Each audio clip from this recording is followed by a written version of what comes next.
সালের গণ অভ্যুত্থানের পর রাজনৈতিক ক্ষমতার পরিবর্তনের ধারাবাহিকতায় আওয়ামী লীগের রাজনৈতিক কার্যক্রমে নিষেধাজ্ঞা আরোপের কথা সামনে আসে। পরবর্তীতে সংশোধিত সন্ত্রাস বিরোধী আইনের আওতায় সেই নিষেধাজ্ঞা বহাল থাকায় দলটি আনুষ্ঠানিকভাবে জাতীয় নির্বাচন সহ বিভিন্ন রাজনৈতিক কর্মকাণ্ডে অংশ নিতে পারেনি। তবে সময় গণনার সঙ্গে সঙ্গে রাজনৈতিক অঙ্গনে নতুন করে প্রশ্ন উঠেছে, আওয়ামী লীগ কি আবার সংগঠিত হয়ে রাজনীতির মাঠে ফেরার চেষ্টা করছে? সম্প্রতি ঢাকা সহ দেশের বিভিন্ন এলাকায় দলটির নেতাকর্মীদের মিছিল, মানববন্ধন এবং সাংগঠনিক কর্মকাণ্ডের খবর সামনে এসেছে। সবশেষে আলোচিত ঘটনা ঘটে লক্ষ্মীপুরের কমলনগরে, যেখানে রাতের অন্ধকারে মোবাইলের আলো জ্বালিয়ে একদল নেতাকর্মী শপথ নিতে দেখা যায় বলে অভিযোগ ওঠে। সেখানে তারা নিজেদের আওয়ামী লীগ ও যুবলীগের কর্মী পরিচয় দিয়ে শেখ হাসিনাকে দেশে ফিরিয়ে আনার অঙ্গীকার করেন। এমন ভিডিও সামাজিক যোগাযোগ মাধ্যমে ছড়িয়ে পড়ার পর বিষয়টি ব্যাপকভাবে আলোচনা শুরু হয়। স্থানীয় প্রশাসন জানিয়েছে, ঘটনাটি তদন্ত করে আইনগত ব্যবস্থা নেওয়া হবে। শুধু মাঠ পর্যায়ে নয়, আইন দিক থেকেও সক্রিয়তার ইঙ্গিত পাওয়া যাচ্ছে।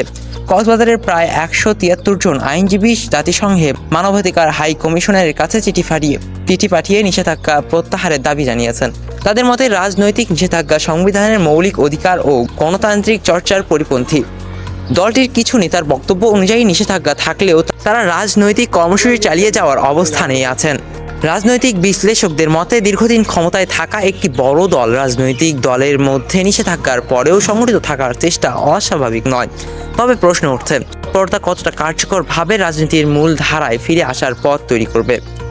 অন্যদিকে বর্তমানে রাজনৈতিক ব্যবস্থার সরকার বিরোধী দল, নাগরিক সমাজ ও আন্তর্জাতিক পর্যায়ের চাপের কারণে এ ধরনের নিষেধাজ্ঞা সহজে তুলে নেওয়া হবে কিনা তা নিয়ে অনিশ্চয়তা রয়েছে।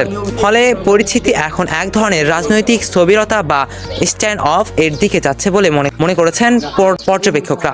একদিকে নিষেধাজ্ঞা, অন্যদিকে মাঠে সংগঠিত হওয়ার চেষ্টা। এই দ্বৈত অবস্থায় প্রশ্ন থেকেই যাচ্ছে, আওয়ামী লীগ কি সত্যি আবার পূর্ণাঙ্গ রাজনীতির মাঠে ফিরতে পারবে, নাকি এসব কার্যক্রম থাকবে সীমিত ও প্রতীকী পর্যায়েই? সময়ের সাথে মিলবে সেই উত্তর। আব্দুল আল জাকারিয়া, ডেস্ক নিউজ, চেকপোস্ট।